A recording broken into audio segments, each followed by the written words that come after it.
Streaming live through the internet airwaves on your phone, tablet, or computer on Facebook Live and YouTube. It's time for the Dallas Prospect.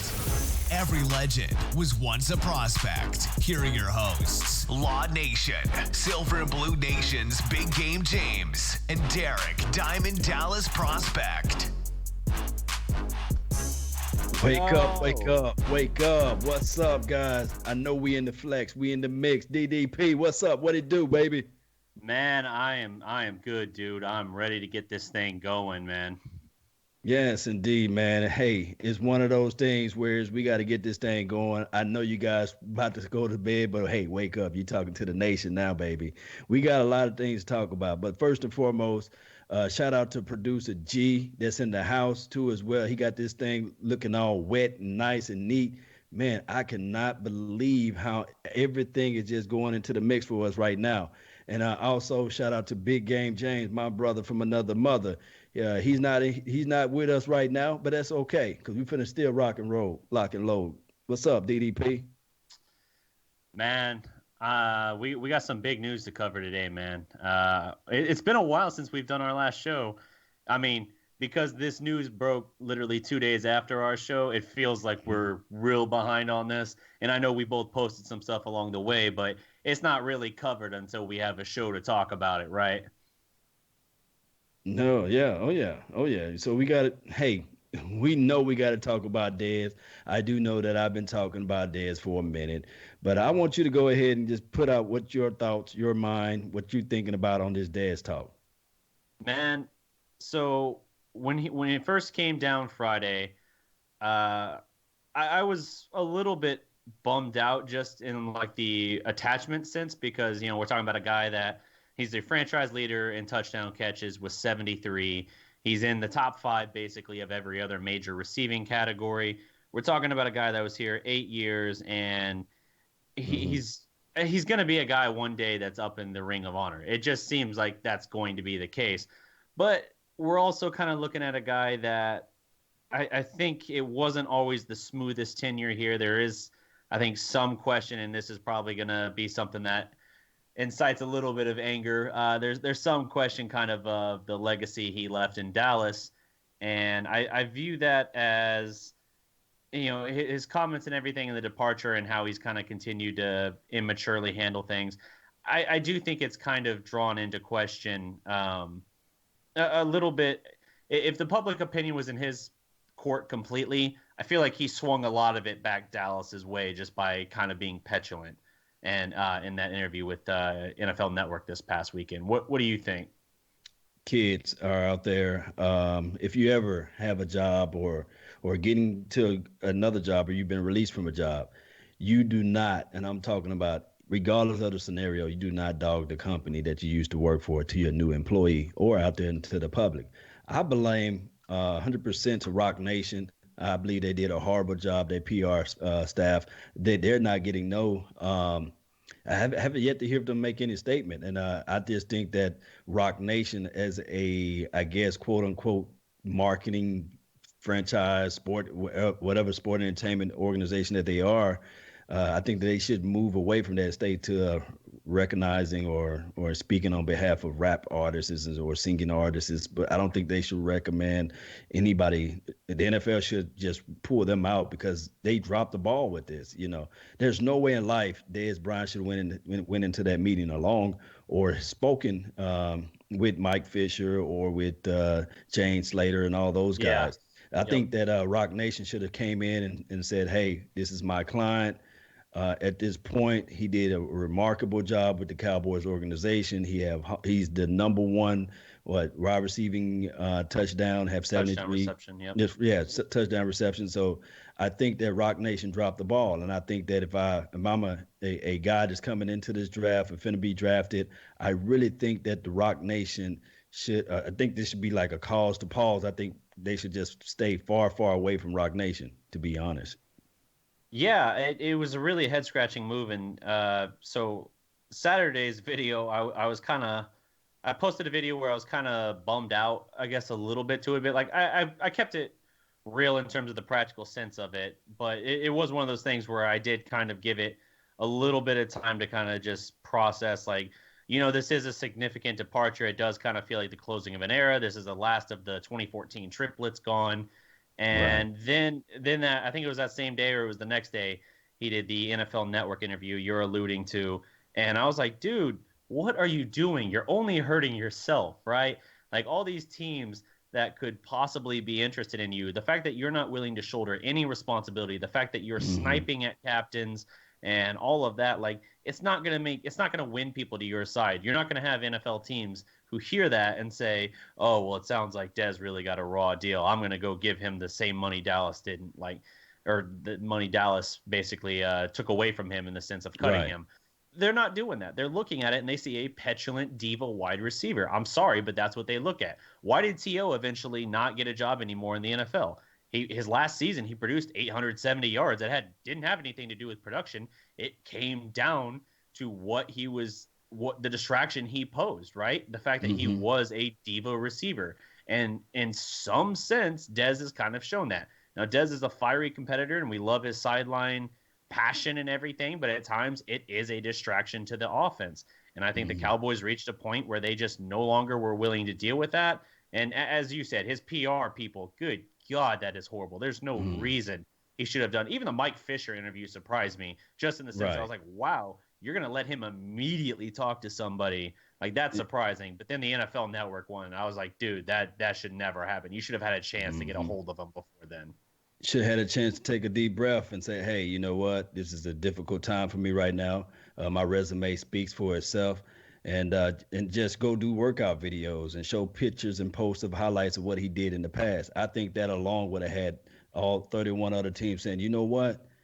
I'm going to get this guy. I want to put him aside the Browns need him. There's just a lot of teams that's out there could use him right now. And I'm really thinking that the Rock Nation just really dropped the ball. If I'm a young guy coming out of the draft, don't sign with Rock Nation. They horrible. They is worthless as it relates to like sports entertainment. They good if you want to drop some rap CDs, you want to drop some bars, you can sign up with them. But as far as anything else, man, hey, miss me with that. I think that's when the troubled waters came anyhow. When he signed with that organization, they had lost a little touch with him. Now, as far as a marketing piece, maybe, but outside of that, he should never sign with anybody like that.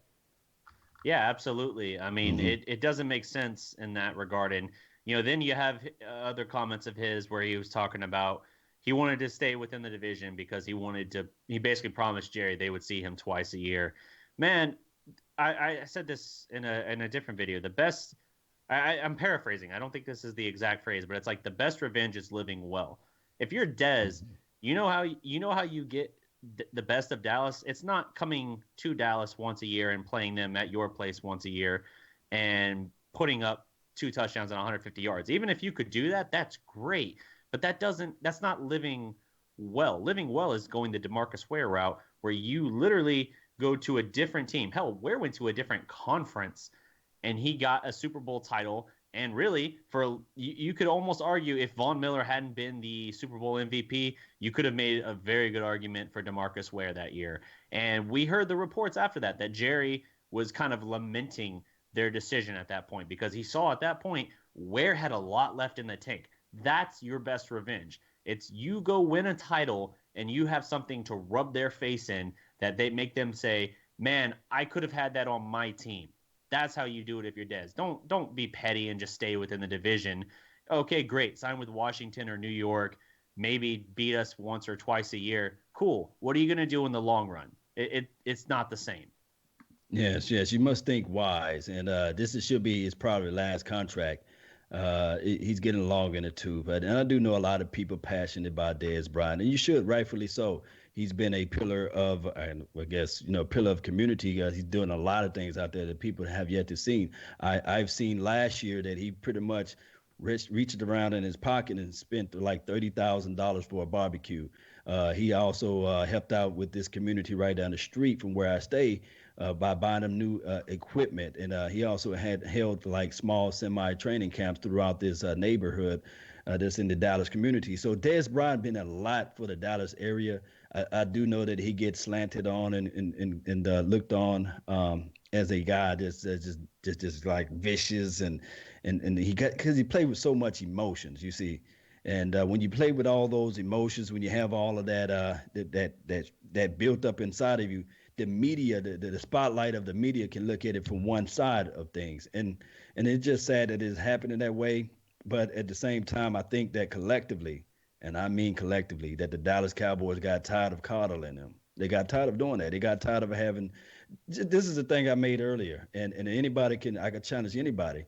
If you work in a workplace and somebody cuss you out, you say, okay, you cuss me out one time, but then the same person cuss you out again. You sitting here saying it to yourself like, okay, I'm not Yeah. gonna give you no more Kool-Aid. Because I remember vividly, he cussed out Rich Dalrymple, or whatever his name is, the PR Yep. guy for the Yep. Dallas Cowboys. He said, "You fix this S, Rich," and Yep. and 2015. I'm telling you, Rich is better than me because I don't care how much money you make. I don't care what part of life or what you're doing. You got one time to cuss me out like that to my face.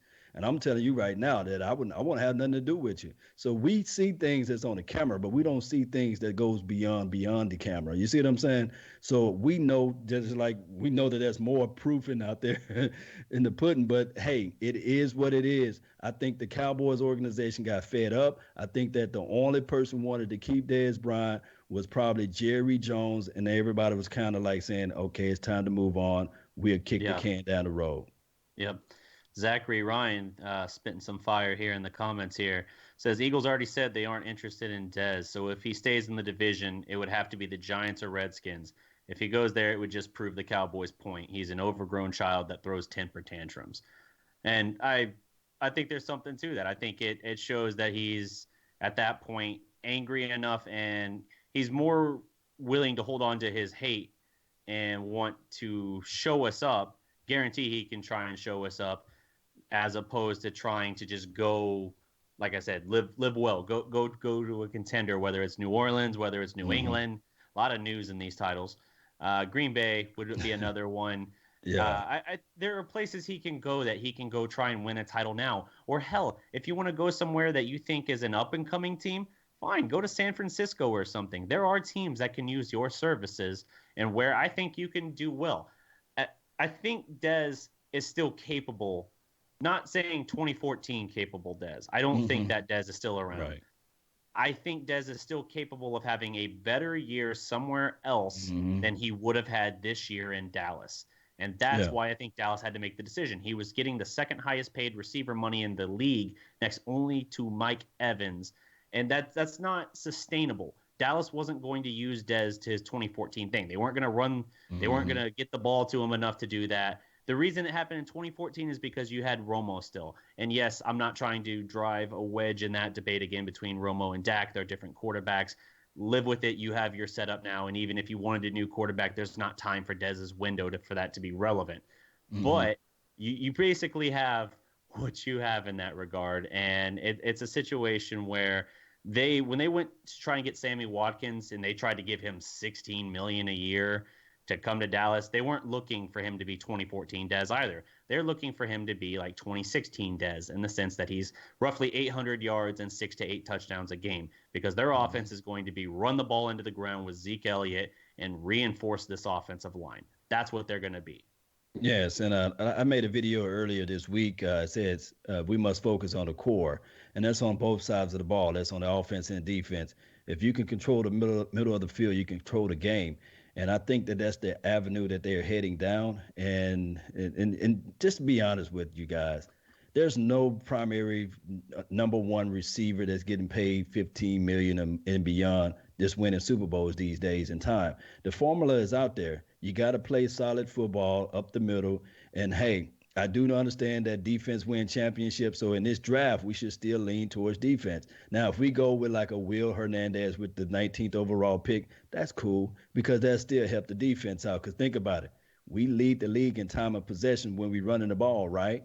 Most teams are out there to stop the pass. And if you can get your team to play antsy and playing against their heels, a lot of things can change. And then just to be honest to you guys all together, and just to just go back to the Dez Bryant comment, 'cause I see a lot of people in the comment box talking about Dez Bryant.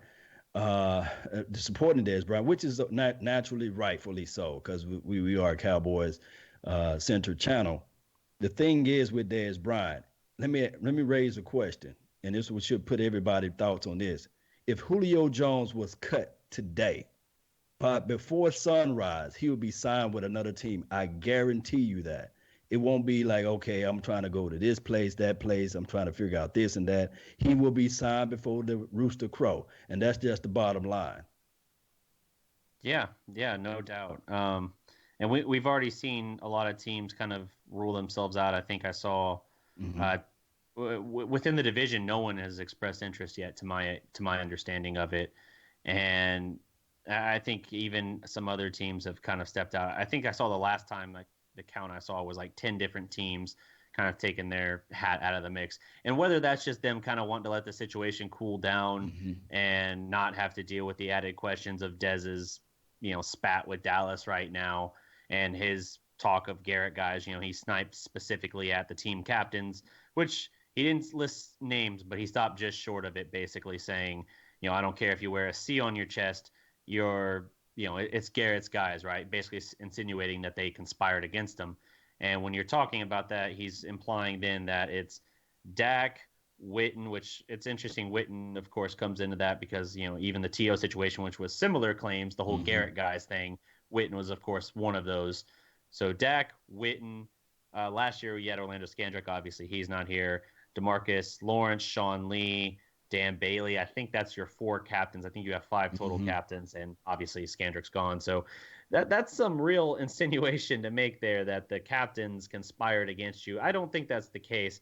I think that whether we know it or not, to some extent, the locker room was on some level divided. I think defensive guys Mm-hmm. respond better to that kind of passion, right? Because defensive guys kind of play with that chip on their shoulder and that spunk.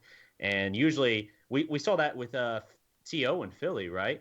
The Right. defensive guys in that divided locker room, it was the defensive guys that went in T.O.'s corner, and the rest of the offense went in McNabb's corner. And I think on some extent, on a smaller scale, I'm not saying that the locker room is divided.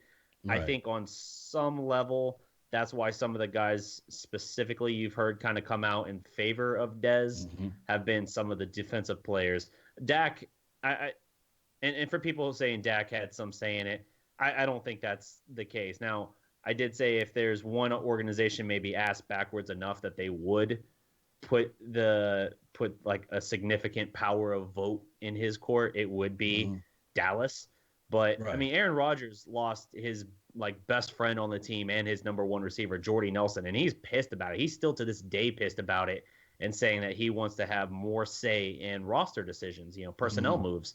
And if Aaron Rodgers, an elite class quarterback, and a guy with a Super Bowl, future Hall of Famer most likely, if he Mm-hmm. can't get a say in his number one receiver, why do you assume that a second year quarterback in Dak was able to push Dez out by himself? Like, why do you think that's the case?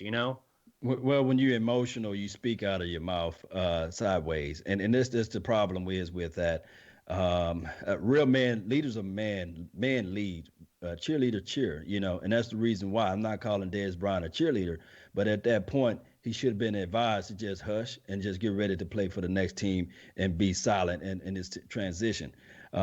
He just poorly coached, and like I said before, poorly coached, poorly managed, and these things come together. You get that mix, and then we all know, if anybody who's in the chat box or anybody who's watching this show know for sure that whether you play pee wee football or you play middle school football, basketball, high school, coaches always have their guys. Even Yeah. Parcells had his guys. You guys remember Parcells guys? Bill Belichick have his guys.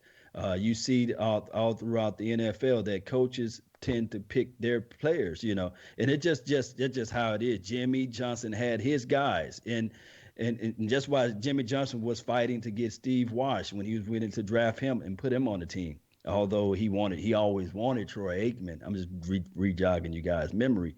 Everybody have their type of guys who they trust more than the players that's on the team. Like pretty much like an informant, somebody who can go out there and say, well, hey, this guy did an extra 20 reps, or this guy did. It's not snitching. It's just how it is, guys. And yeah, you will feel a certain type of way. One can argue and say, well, hey, how in the world is Tyrone Crawford still on this team? When look at the production from Jason Witten, how these two guys are still on the team and you let go Dez. This is not right. This is not fair. But they're not looking at the bigger picture. These guys don't cheerlead and pom pom on the side of the sideline. And I do know that I Yeah. go back to the Seattle Seahawks game. We up 6-0, and I always say this: he's on the sideline and he's upset. We winning, and at the time, I played for a coach that said, "Hey, if you got all that energy on the sideline, you can put towards the field. Let the cheerleaders cheer. You just get ready for the next play." And then as soon as he get the ball, he want to play basketball. He want to double dribble with the ball. That's just not right. You know what I mean? And then somebody can argue and lament the fact that, yeah, when Dak Prescott passed the pick six, why are you not talking about that? Well, I didn't see Dak Prescott cheerleading and pom pomming on the sideline. You see, it's all Right. about the next play. Yeah. Hey guys, let me jump in here real quick. Mm-hmm. I just want to thank everyone who's been tuning in so far tonight, whether it's on Law Nation's YouTube or Dallas Prospects YouTube or any of the Facebook pages that we're currently streaming on. If you are watching on Facebook Live, you could go over to the Dallas Prospects Facebook page, and that's where we'll be monitoring all the comments. So if you could tune in there. I just want to thank Daniel Meza, Eric Doxson, Terrence Shorts, Terry Turner, a few people, Jawan James, that have tuned in over here on our Silver and Blue Nation Facebook page. We've got Miguel Marino with a question for you guys relating to the wide receivers. He says, Right. what wide receiver do y'all think could come in and have an immediate impact on our offense and fit our scheme? I guess, and whether that's draft or free agency, if you want to take that question. And thanks for that, Miguel. You can go over to the Dallas Prospects page and continue your comments there. Yeah, if you guys are on Facebook, if you can migrate to the Dallas Prospect feed, if you want to interact with me in the comments there, that's where I am. If you're on YouTube, go to the Law Nation channel, and you'll have Law in the comments there as well, interacting with you guys. If you want to funnel to where we are. Yes, indeed. Law, I'll let you lead off on that question. Receiver, whether it's draft or free agency, like a kind of fill-in replacement. What's happening now is that I think that Jerry Jones is upset about this whole thing. Dez Bryant was his guy. And the thing is, what they're going to do is that with that 19 pick, this is my just prediction what's going to happen. With the 19 pick, they're going to go get a Will Hernandez. And with the second pick of the draft, they're going to go out and get a wide receiver, maybe a Cortland Sutton. They brought him in for extra good look. They want to take a very good look at him so they can know for sure that that's who they got. And I think with the third round draft, I think deadlines make deals. I'm thinking they're going to trade straight up with the third round because the Seattle Seahawks don't have a third round, and they're going to go straight up and get Earl Thomas with the third round pick. And then they're going to put and attach some type of conditions to that, meaning that if he make a certain interception amount or if he get a certain sack total or tackle, that they might throw in a conditional fourth or a fifth or something like that. So Will Hernandez, they're going to go with a Cortland Sutton or DJ Moore, and then they're going to go with this in the second round. Somehow they're going to trade down and get these guys. I don't know how it's going to work out, but Jerry Jones is the will and deal playmaker that he is out there when he's talking about business. Jerry Jones will sell you the moon. He can sell yellow ice. I know that. Yellow snow, he can sell that stuff to you guys. And I already know this is what he's going to go with. That's how I'm feeling, Yeah. No, I agree 100% there. I think this move signified, like I said, they are going to run the ball into the ground. They are going to have literal trenches through which Zeke will run next season. And to do that, you have to have a better offensive line than you had last year. Last year's offensive line had a 40% change from the year prior, in which I would say they probably had the best offensive line in football. Last year, I would say maybe top 10, but I really didn't think I think the offensive line was kind of a unexplored really root of kind of what went wrong, especially for the offense last season. And I think to reinforce that, especially this Dez move, really to me signifies, okay, we are going to run the ball into the ground. To me, that signifies you go get Will Hernandez. You go make in the first round your pick, Will Hernandez, so that you, for years to come, have just a dominant offensive line back to 2016, 2014, whichever incarnation you want to try and compare it to. You set that up. Round two, I don't know that you can get Earl Thomas for a 3, man. I would love that. Straight up, deadline for make a 3. deals. Deadline make deals. Straight up 3. Who else they gonna use? Put it like this: I can sell it myself. I can say, look here, the guy gonna walk next year anyhow. You're not gonna get Yeah. anything from him. True. Like, right now, they probably, let's say they got Derwin James with the 17th pick. I think they picking in 17 or 16. Yeah. And we can just say right now, hey, you guys got a Derwin James. Let us go ahead and get Earl Thomas from you. We'll pay the $10 million. He's going to be what, 29, 30. So it's kind of like an older player that you can put out there in the backfield. So why not just say, hey, to yourself and say, hey, we got 10 million right now, movable money. I think Dallas, Mhm. I think straight Dallas up absolutely gets him. I don't know if a third will be enough. Well, let me put it this way. I don't know if the Cowboys brass is savvy enough to pull that off for a third. I think if they get him, it would have to be like at least like a third and a fifth or something. Right. Or maybe they do it for a straight up 2. I don't know. If they do it for a 2, then all of the receivers, and we know they have seen a lot of receivers in those 30, approved visits. Basically, they had 2 of them up recently. They had Cortland Sutton up. They had DJ Moore at the Star recently. We know Garrett was literally at the SMU Pro Day for Sutton. We know that he was also at the Alabama Pro Day for Calvin Ridley. So we know receiver is super high on that list. The question is, you're not going to get one of those guys in the third. Guys fall. I don't know that any of those real frontline receivers that they're wanting are going to fall that far. It could be a situation to me where they have to give up potentially a 2 for Earl Thomas, and then maybe they got 10 draft picks. Could you see in a situation in which they trade back into the second round to grab one of those guys? Whether, I don't think DJ Moore. I think he's going to be an early second, but maybe you can get like I don't know if it's a Cortland Sutton, but you can get like a Equinemius St. Brown or someone like that, a Dez build guy. Or you can just say, hey, I want speed. Let me get DJ Chalk. Chark, yes. Yeah. Game James, super high on him. Yeah, so it's possible as far as wide receiver, but don't sleep on Noah Brown. He's working with D-Rob. He's the route guru, and he probably can do some amazing things with these guys. I think. Do you have that list right now? Who all he's working with right now? I think it's. I don't have the list in front of me, but I do have a good Ryan grasp Switz, on that. So he's working out with Ryan Switz and yes. So this was reported last week, just before, I think it was the day we went on last Wednesday. They were saying that Dez hadn't started working with Robinson yet, but he was going to. Robinson was kind of breaking down his game, figuring out where he needed to improve. But he did also comment that he did have Cole Beasley, Ryan Switzer, Noah Brown, Lance Lenoir, and Rico Gathers all there. So a lot of Cowboys are working with this receiver guru, and that's got to be an encouraging thing, man. Like, we all wanted to see what he could do with Dez. Now we won't get to really reap those benefits if it does really make a difference in Dez's game. But when you're talking about slot guys that got to be shifty, guys that got to be crisp with their routes, like Beasley and Switz, man, that is huge. And Rico, a guy trying to get on the field, that's the kind of thing that could really help him. So I like it a lot. I'm encouraged by the fact that not only were they going to work with him, they already were. Dez was like, I don't know when Dez was going to get to it, but I feel like that's another thing for Dez. If he really wanted to make a statement on your willingness to grow and like move forward, you would have put yourself in that situation before. You would have been working with that guy already. I feel like maybe that's just me, speculating just on kind of outward appearance, but that's my thoughts on it.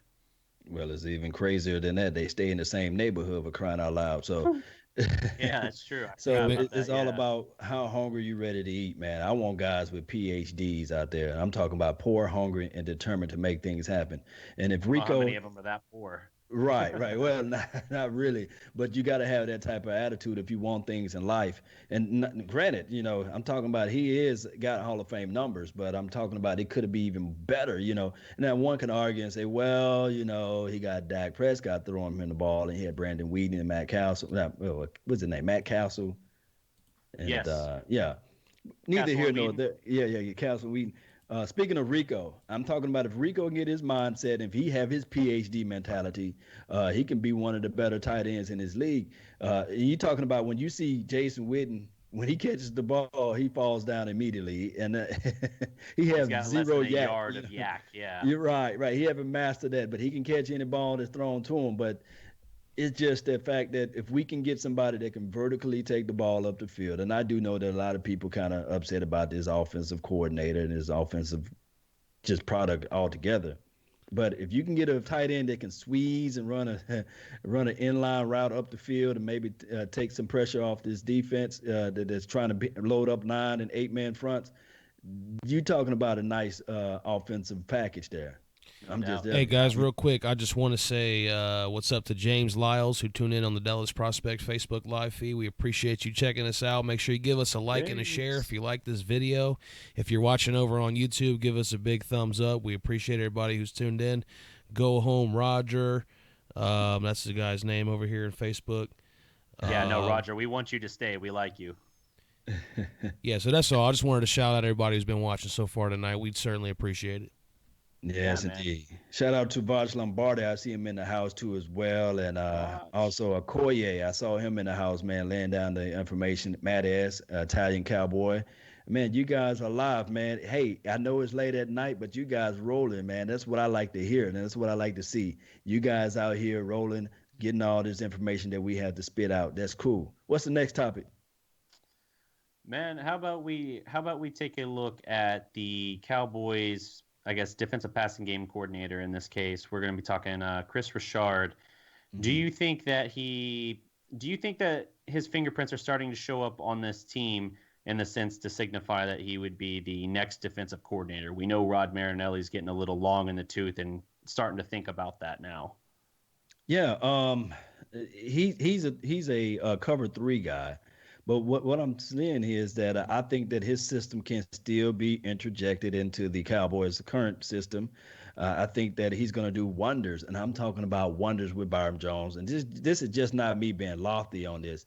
I really think that he has the skill set to teach and preach out there for these guys to be able to be explosive to the ball.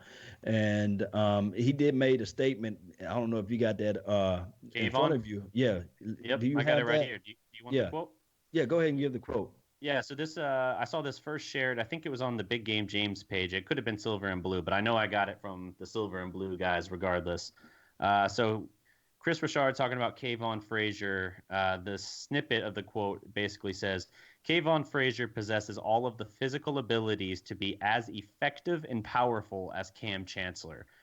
And we're talking about the guy that was the architect of the Legion of Boom. So that's really saying something, I think. What do you think on that?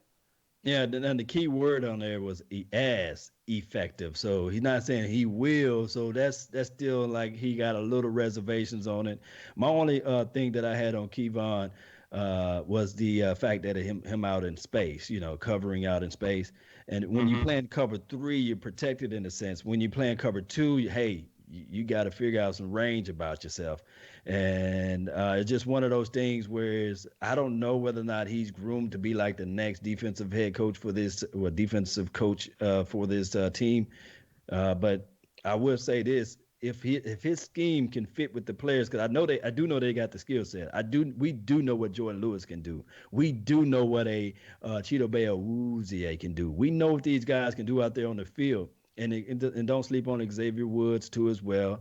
And like my guy Vaj Lombardi says that Jeff Heath, if you can only play him 2 to 3 minutes a game, then you have your Hall of Famer right there in Jeff Heath. So Yeah, it's just one of those things. But I just can't wait to see him pretty much this offseason to see how he's really going to put everybody into the right mix. man, I thought you were about to hit that Ric Flair woo on Awuzie there. Awuzie. Chidobe Awuzie. Yeah, Hey, man, that's nice, man. Say that again, man. Chidobe Awuzie. Man, that's what's Yeah. it, man. And hey, on top of that, he Nature went one of boy. my favorite numbers, man. Wuzie will be wearing number 2424. That's Yep. all day. You know what I mean? That's my boy, Kobe Bean number 2 as well. Kobe Bryant, for those who don't know. So you guys know I love number 24. That's a whole nother story of a different day, though. Yeah. So I think this is a good sign for Chris Richard to be taking over potentially as the defensive coordinator moving forward. Rod Marinelli kind of debated retirement this off season at the start of it, and they ended up deciding that he was going to come back. I kind of like the move, though, if we're suggesting that Chris Richard has more say on it. Literally, the first thing he did was move Byron Jones back to cornerback, which, thank you. You're moving a guy to a place. First of all, he wasn't a good safety. He wasn't. I mean, we talked about that all season long. Okoye, I know he's on your YouTube comment saying there. Okoye has a great breakdown.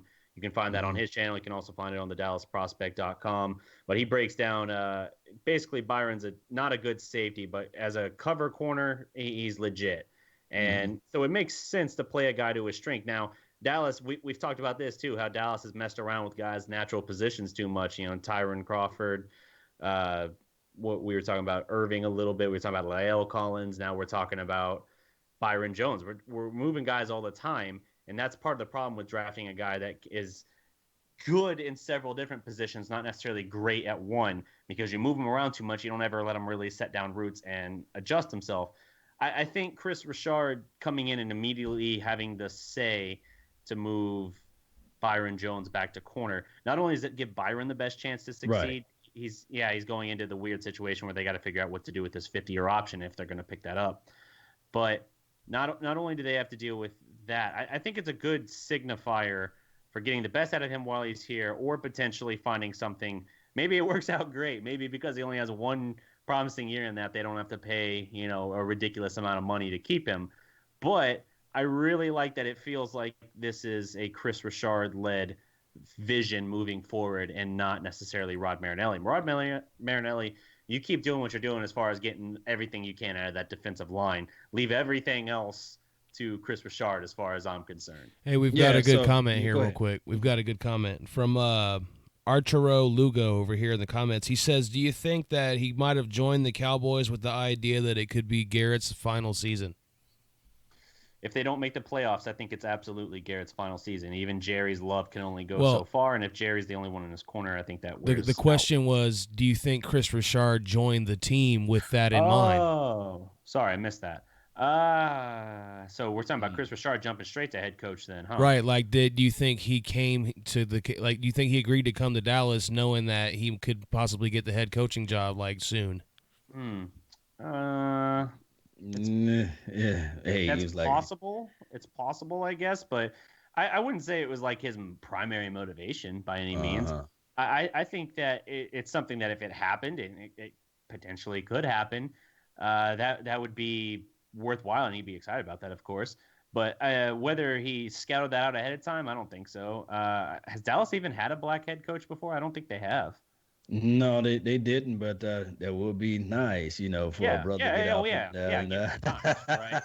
I just mean like in a literal sense. Like I don't think it's a scouted out thing where he looked at it as, I'm gonna go to Dallas because I can be the head coach potentially after 1 year. I think he saw the chance to move into defensive coordinator and maybe raise his stock. What we always say about the Cowboys, they're always on prime time.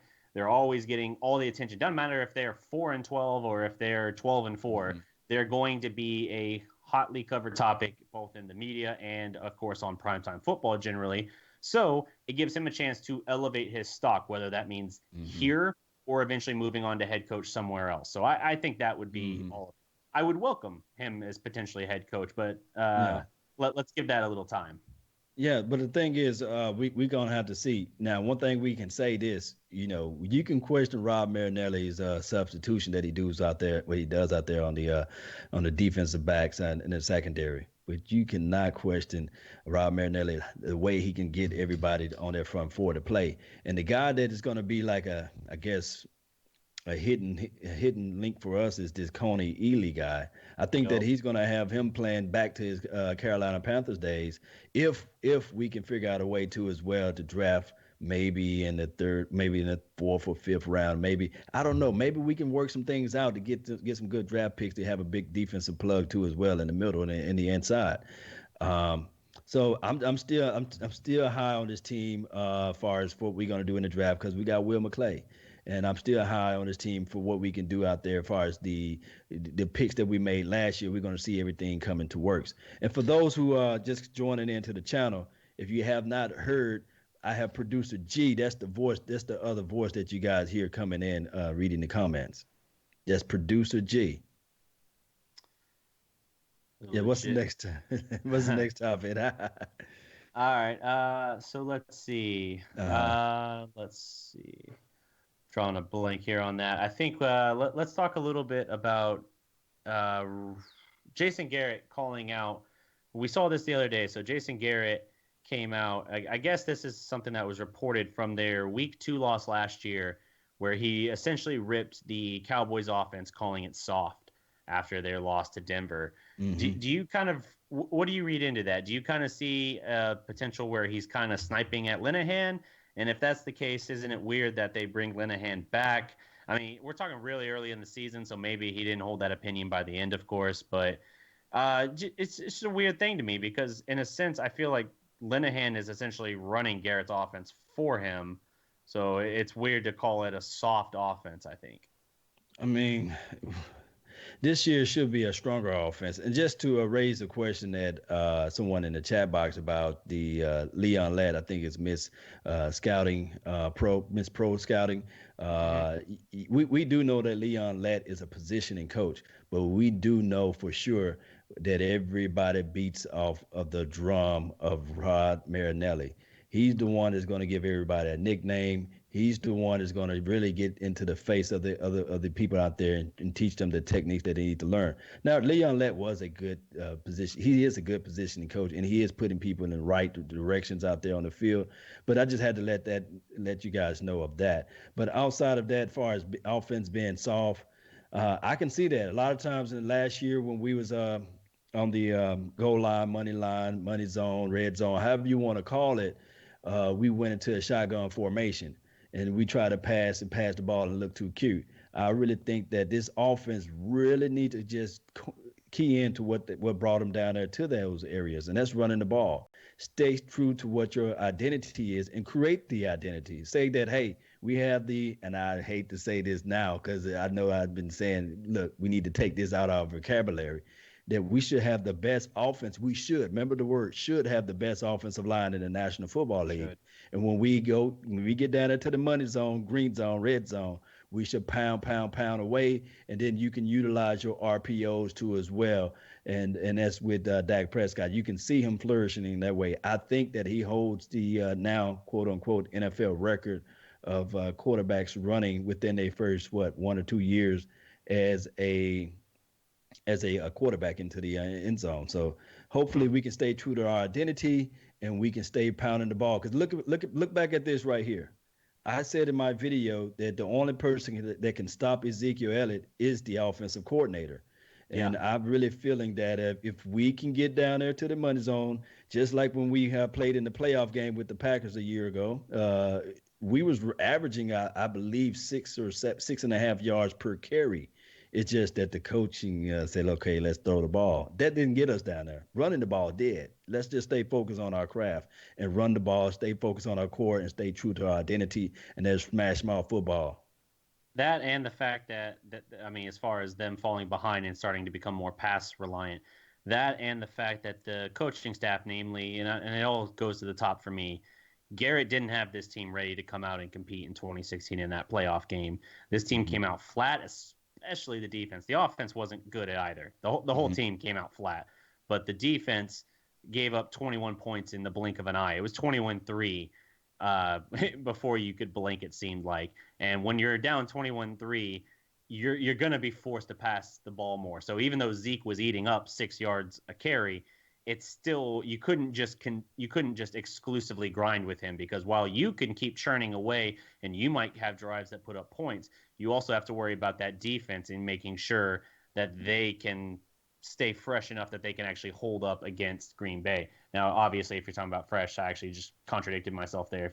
If you're running the ball, you're going to keep your defense fresh that way. I more so mean that I think the panic that they had was that they worried about the defense being able to suddenly start stopping Green Bay after giving up 3 straight touchdowns to open the game. And at that point, they started thinking, okay, we got to pass. We got to shoot out, get back into this. We don't have time to grind away and hope we catch them in the fourth quarter or something, which would typically, fourth quarter would typically be your thinking if you're down 21-3 and you're a running dominant team. But I don't know. I have a lot of problems with Jason Garrett, obviously, and I don't like. I'm done with Garrett, man. We've had 8 years of the experiment. I was willing to open my mind a little after 2014. He spoiled most of that in 2015, and the way he kind of coached the backup quarterbacks and everything. He had them so conservative. It was insane. I guess Castle, he let him throw a little bit, but it just was too conservative, and it made no sense to me why they were taking that approach. And I don't know. I think Garrett, he's not a bad coach, but I think when have you ever looked at Garrett in a game, or especially a playoff game, and thought advantage Cowboys when it comes to coaching? Like, ever? No, you really don't look at Garrett in that fashion. You never really look at Jason Garrett as a guy to say, "Hey, man, he outcoached us today." It's pretty much is one or two players just making unbelievable plays. You really don't see him crafting up a like, "Oh wow, where did that win come from?" He's not giving us that, and we just never know. God knows he's not known for adjustments either. Right, no adjustments. So his philosophy, okay. We know that when it comes down to pretty much September, was the first week of September, whenever the NFL season kickoff. Yeah, it's first or start of week 2, something like that. Right. I can guarantee everybody that's in the chat box down below that he's going to wear that blue shirt that you see on the backdrop on one of these cut-ups that we have behind us. He's going to be that same classic guy. He's always going to wear the same material. He's always going to teach with the same philosophy. But one thing I must say, and I'm not just going to throw him all the way under the bus. I'm just going to put him in front of it. But he do at times will go for it, believe it or not. He went for it on 4th and 1. We saw that a lot. He went for it on 4th and inches. So Jason Garrett, he tries, But before we go further, shout out to DP for making the donation to help grow the nation. Salute to you. His question was, "What's up, fellas? What do you guys believe in drafting Hernandez?" I think he just joined in late, but will it be better than the Eagles, than the Rams D line if we go and get through them? If we got to get through them to get the chip. So I guess what he's saying is, altogether, is it better for us to go and draft a defensive line versus an offensive lineman guy? What are your thoughts on that? I really like defensive linemen. I also like defensive end. I love the idea of Harold Landry or Vita Vea. Either of those guys I would be thrilled with. Obviously, I said earlier, I think Will Hernandez would be a great pickup as well. But I really do like the idea of solidifying the defense. And the thing with like a Harold Landry, it's being reported that the Cowboys are miles apart with DeMarcus Lawrence on a long-term extension. I really think this is kind of shaping up where we could be looking at just the 1 year of DeMarcus Lawrence with this franchise tag. And then after that, he'll be on to somewhere else. And if that's the case, I want to go get a Harold Landry right now so that we can have that replacement already groomed, already with the green wet behind the ear, whatever catchphrase you use for greenhorn, huh? yeah, with the worst of his rookie inexperience behind him, and we can be looking at year 2 where he starts to take a step forward, and then year 3 and all that. Like, it makes sense to me. And, it's not just DeMarcus Lawrence. They have the same situation with David Irving. So It makes a lot of sense to me to take, if you're going to take one of those two, whether it's tackle or defensive end, I think it makes a lot of sense if he's there to get Landry. But but somebody can argue that we have a better Howard Landry already on our team. He just can't stay off the weed. That's just what it is. Randy Gregory, for those who don't know who I'm talking about. And we got enough defensive ends. I think that the core, like you said, if we had a chance to get a Vita Vea or Will Hernandez, either one of these guys would help elevate the team, and you really probably don't have to really squeeze about the edge that much, because you got guys that's going to develop, like the Tacos and the whatever they decide to ever do with the Irvings and who knows what what's the guy, Charles Tapper is going to do down the line. Yep. So you just never know what these guys are going to do. So my thing is just plug in the middle because you still got to let Malik Collin eat. So this front four, this front defensive line, it looks pretty sharp. It's just that we just probably need one good piece to put in the middle and to change the complexion of this team. And think about this too as well from a money piece. Anybody that you draft in the first round, you got 5 years opposed to 4. Yep. That's major. Yeah, that's part of the thing with Dak too, and that impending contract extension, right? The fact that he was a 4th-round pick means you got one less year of controlling him at that rookie deal, and it's going to drive, I think, a lot of people insane. But this is a huge year for Dak. It's year 3. You and I both agree, and I'm sure James and G probably are on the same wavelength as well. Year 3 is really, it's kind of the time where you have no excuses left, right? Like you show what you can do and at least give us a viable sign that you are developing and that you can be that guy. We saw a lot of encouraging stuff year 1, year 2. The first half of the year, his numbers were still okay, but there were a lot of accuracy issues and misreads and things like that.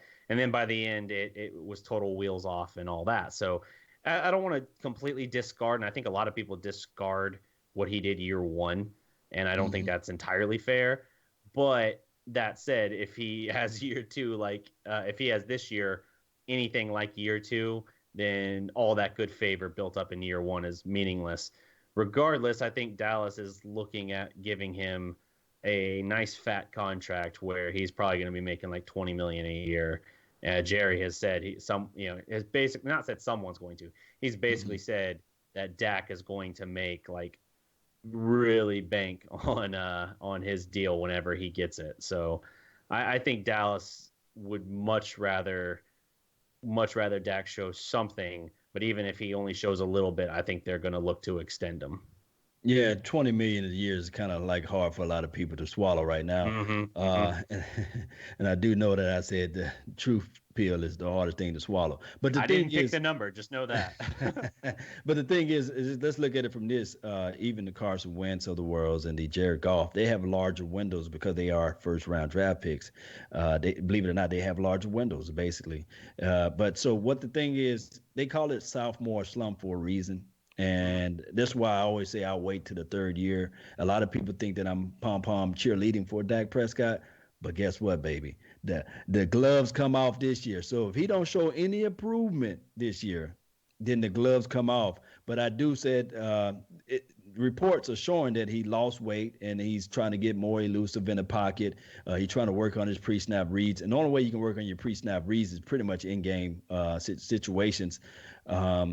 In identifying the defense and things of that nature. So I'm saying that come this year, come hell and high water, Dak Prescott must get better. He must improve. And I think Dak Prescott, he's now playing with a chip on his shoulder to prove everybody wrong about him. So I'm thinking that he's really going to come out guns a-blazing. Yeah, he has to, right? Especially now with the Dez release. There, like Akoya said, there are no excuses now. Like, if Dez was a distraction to your production, you forcing the ball his way and feeling, and we kind of saw that with Romo early in his career too, right? Like, he had a couple of years with T.O., and then it was like 2009, I guess, what would have been his 3rd full season with T.O. Before that, they moved on from T.O. They cut him. So same kind of deal to me, or maybe it was at the end of 2009. I can't recall exactly, but fairly early in Romo's career with him being a full-time starter, they cut T.O., and it was the same thing. We saw a guy who was demanding the ball and who kind of would have a little bit of prima donna to him, throw a fit. Now, I think Dez, in his cases, I think it's a little different. It's not quite apples to apples with his sideline antics and TOs, but regardless, it's still a distraction, and it's still something that if it's getting in the head of a young quarterback that I got to keep my number 1 receiver happy because – oh, hey, we're up 6-0 against Seattle, but I haven't really gotten Dez the ball yet, and he's starting to throw a fit, then that's a problem.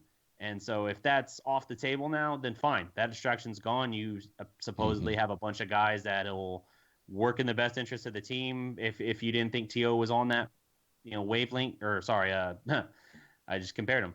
If you didn't think Dez was on that wavelength, then there you go. It's time to put up or shut up, basically. Yeah, you got to put up and shut up. So It is what it is. I just can't wait for the gloves come off, man, so we can really look at everything from a different view. What's the next topic on this deal? Let's see. Da, da, da, da, da. What do you think? Now, hear me out on this. What Hmm. do you think of several more years of Jason Witten in Dallas? Oh man, Jason Witten. It's time for Jason Witten, man. I think that Jason Witten would be a nice positioning coach out there. I think that Jason Witten would be a guy that can be a health strength coach. He can teach people how to stay healthy, and also have good luck. Because I don't know for the life of me. I do know that he is a leader. He does the corralling and get everybody together. He's very good out there. Like I said before, he will make a good politician. If anybody go back and listen to this interview with what he had to say about Dez's departure, he stood right in the middle of the road. He answered the questions. He knew how to ruminate a little bit. He knew how to guide the actual interviewer into another direction. So I really think that if anything, Jason Witten should be either a head coach somewhere, a positioning coach, or somebody in broadcasting or something like that. I think that, or he can run for governor or mayor or what have you, because he have that charisma, that style, that spontaneity, the ability to just have everybody leaning in towards the end of their seats, seeing them say, okay, this guy's a leader. Okay, yeah, he talked the talk, he walked the walk. But he Yeah, can't run. He can't run after he catch the ball. Now, that's one thing he Jason. cannot Yeah, do. yeah. Jason Triple H, believe it or Witten's not. Hmm. Witten's like 1 yard or 1.4 yards yak last year. I mean, here's the thing about Witten talking about he hopes he can play until 40. I hope to hell he can't, because his coaching staff and ownership have shown Right. no willingness to take him off the field. He led the league, and I'll keep saying it until I'm blue in the face, because this still drives me insane. Witten led all tight ends in the league last year in number of snaps played. They never let the other, like, he never lets the other guys on. He wants to be that guy. And as a result, you have him on there every down. You're not going to get a chance to see other guys come up and grow. Like, I see a lot of people saying, Hmm. like in the chat, bringing up Rico Gathers. Rico has a lot of potential. He keeps saying he wants to be the next great tight end in the NFL. Even he said something the other day, and I think it was to TMZ or something like that, where he was talking about, he was asked if he thought Witten was kind of in the way in that regard, or if it was kind of keeping Hmm. him back. And we know what the deal is with Rico a little bit. He's kind of an interesting cat where he's in his own bubble. He basically agreed, saying, "Yeah, probably." I think that's played out over Witten's career, though. We saw Martellus Bennett didn't look like really anything here. We had no problem letting him go, and then he went off and he had a very productive career elsewhere. Eventually, got And a he title. went. And he went to the Giants. Giants, Bears, Patriots. The Packers didn't really work out for him, but still, Yeah. very very productive career for him. And Got he him a never, Super Bowl, didn't he? Did he get a Super yeah, Bowl? Yeah, got him a yeah, he Super got Bowl. with So New England. Yep. yeah. And it just didn't work out for him in the long run in Dallas. And I think that as many times as they've drafted a tight end over the years, Hmm. it's something where Witten jokes. He'll go to the coaching office and ask, why are you wasting more draft picks? They're not going to play over me. And Hmm. he is the modern day Mr. Cowboy in that sense, and they're not willing to take him off the field, it seems like. And as a result, guys like Rico, guys like Jeff Swaim, who I don't think is a great blocker, but it's still Hannah, a you got guy to throw that, Hannah in the mix too as well. yeah, Look. I Let, mean, let me just just young talk guys. about this right quick, Dan. Do you guys want me to be honest to you guys about Jason Witten, or you guys want the PC? I can be honest, or you want the PC. I'm gonna let the chat box say. You guys want me to be honest, or you want the PC answer? You want the real talk, right? People say they want the real talk. Witten is just as much as a liability as any other player, just like T.O. was out there as being a distraction. And here's why I'm saying this right here. When Witten is out there on the field, he's limiting us so much as an offensive threat. Yes, he have the ability to catch the ball. Yes, he have the ability to somehow mysteriously to separate. But when Witten catches the ball, it's just really not going nowhere. Think about this, and I'm gonna just say this.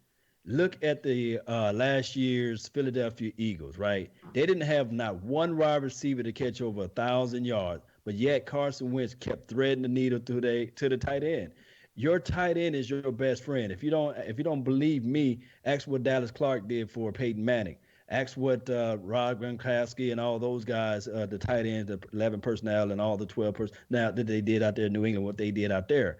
And look what actually happened with Carson Wentz last year. They didn't have 1,000 receiving yard or receiver, however you say it, but they did have a tight end, Zach Ertz, and the other guy, Trey Burtons or something like that. I think that's his name. They was catching the ball, eating the middle of the field. The mismatches are there. Teams don't have, due to the collective bargain agreement, teams are not as physical as they used to be. Teams are not able to actually play defense and line up and bump like they want to on these tight ends. These tight ends pretty much running slot receiver routes and actually running vertical seams nowadays, and that's what the wave of the new future. But a lot of people fail to realize that Jason Witten been on his team for a long, long time, and we have yet to see any growth in production through him. Even when he had Tony Romo out there, I really think that even Tony Romo gave him the ball, but it wasn't nothing just like, oh wow, he took over and won this game. I do know that people gonna go out there and pull highlights. That's cool, do that. But how many things, how many playoff games we won with him in the lineup? Telling you guys, that's the truth. That's the facts. Yeah, no, you're on that point for sure. I think Witten's last strong year, I can't remember if it was 2013 or 2014. He had like 117 catch year, and that was like his last super productive year.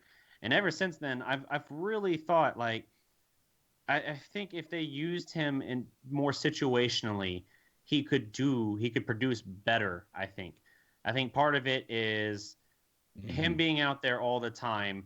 It's tipping the hat as to he's not a guy that can go really vertical a whole lot anymore. He's not a guy that you got to worry about in that regard. If you get a guy like Rico out there, you have a monster vertical threat. So then if you mix in a guy like Witten or you have them out there together, I think you're creating an opportunity for some kind of mismatch or something where you can kind of catch the defense sleeping, right? Because everything with Witten is underneath. It's the Y route. It's all kinds of little stuff where it's like 5-6 yards, turn for the ball, or make some kind of cut in or out depending on where the defensive player is. So I just look at it as it doesn't work as well anymore as it used to. And if he wants to hang around, man, I'm okay with him being around only if it doesn't stunt the development of younger guys. And that's absolutely what it's doing at this point. Like if Rico Gathers isn't on the field this year, you got one guy, I think, to blame, unless it's like a significant injury. And I'm not even talking about like the concussion thing where Rico was out the entire, the entire season or whatever from the concussion, from the Kayvon Frazier hit. Right. I think in that case, it should have been something where he came back mid-season, and I think they just kind of decided to stash him essentially off on their injured reserve as opposed to play him or risk someone plucking him off practice. Yeah. So you're right on that. That's a good conspiracy there. But outside of that, guys, calling me computer? Computer conspiracy, computer. And speaking of computer, we have an event next. I think it's next week, right? Draft time. Next Thursday. Next Thursday, you can tell them the information as we begin to finna close out on this thing. Go ahead and tell them the information on that and where we will be and what. Yeah, man. Yeah. So we're doing a live draft remote again at Mexico Restaurant and Club. Night one of the draft, that's the entire first round of the 2018 NFL draft. We will be doing a live remote throughout the first night. We're going to have literally up all across the restaurant. You're going to have all the TVs flipped onto the draft. We're going to be talking down and breaking down each pick, how it affects the draft board for Dallas. We're going to have Big Game James in again. We're going to have Computer again, our special guest Computer. Law, you're going to be there for at least the first part of it. I think you're actually getting the end of the draft itself, right? Right, right. So it's just one of those things where I'm gonna swing in and we're gonna talk about a lot of stuff in the draft and Yeah. who we can do a quick breakdown. Hopefully, me and Vach can meet up and do things too as well as Koye. So we're gonna have a lot of things in the mix, guys. So we want to see you guys around that time, around that area, No, and no doubt. supporting. And another thing too as well, just a quick shout out to those that's in the chat box too as well. Todd Jefferson, Justin Quarles, thank you for joining in. Miss Scouting Pro, shout out to you too as well. Uh, Camo Cowboy, shout out to you as well. Voch Lombardi, Okoye, all those who's been following the channel for a long time. Italian Cowboy again, shout out to you. And DDP, anybody you have a shout out for? Yeah, man, I was just about to get to that. Shout Uh-huh. out Otis Hudson Jr., James Mhm. Lyles. Let's see, I got some more here. Daniel Meza, don't know. Let's see here. Yeah, got a nice healthy conversation going over here in the chat here. I think some of these guys are the same guys we hit up earlier. But yeah, No doubt. shout out for being active in the chat. I love the discussion you guys got going for sure. If whichever of you were able to be out for the draft event we're doing, that's awesome. If you want to come out and join us, see us, talk with us about the draft and everything, we'll be set up and we'll have people in for it. We'll Hey, probably bring some of you up, get your thoughts, get some of the fan thoughts on Mhm. everything with it. So Yeah, live reaction. That's what it is. Producer G, you got anybody that you want to give a shout out to, man? yeah, I just wanted to thank Sieber and Ron Smith over here on our EBSN Online Facebook page, Rod Barnes, Jessica Haggerty, and Adrian Griffin. Appreciate you guys commenting on that video. And then anyone who tuned in on Silver and Blue Nation tonight, we appreciate that as well. Big Game James was out, but he'll be back Sunday. We'll be back with Silver and Blue Nation at 3:30 Eastern Time.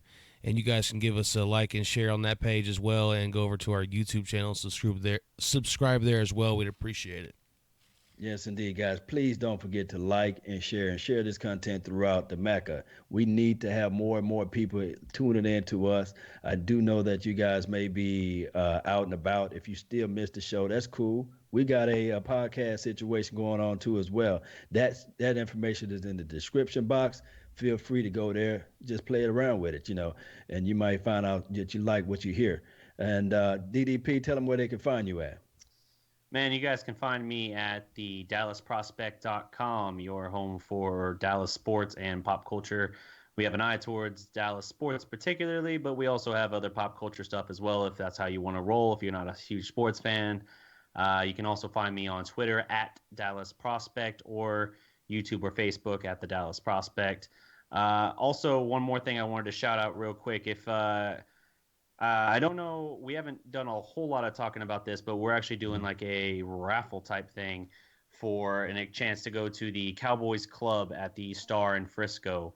And it's like basically for $10, you can buy into the raffle, have your name drawn. We're going to be drawing the winner at the live draft remote on Thursday. The only condition is to win, you have to be present. If you're interested, this is like an exclusive primary or exclusive social club at the Star, frequented by Cowboys players, personnel, coaches, all that. Uh, all kinds of who's who in terms of Dallas and everything, whether it's the team or the city. So that's an awesome opportunity we're able to give away to a lucky Cowboys fan. If you're interested, basically just go to, I'll post the video on here or the link to the video. But basically, you just go to the Dallas Prospect Facebook, kick in $10 for a raffle. Enter as many times as you want, and the more times you enter, the better your chance to win. So, yeah. Yes, it's be a private tour with the inside of their private area for the Yep. Star. So I love to see you guys do that. And with that being said, that's been our time. I really thank you guys for yours. And remember, you're listening to nothing but the best. Salute. We're out. Peace. Every legend was one.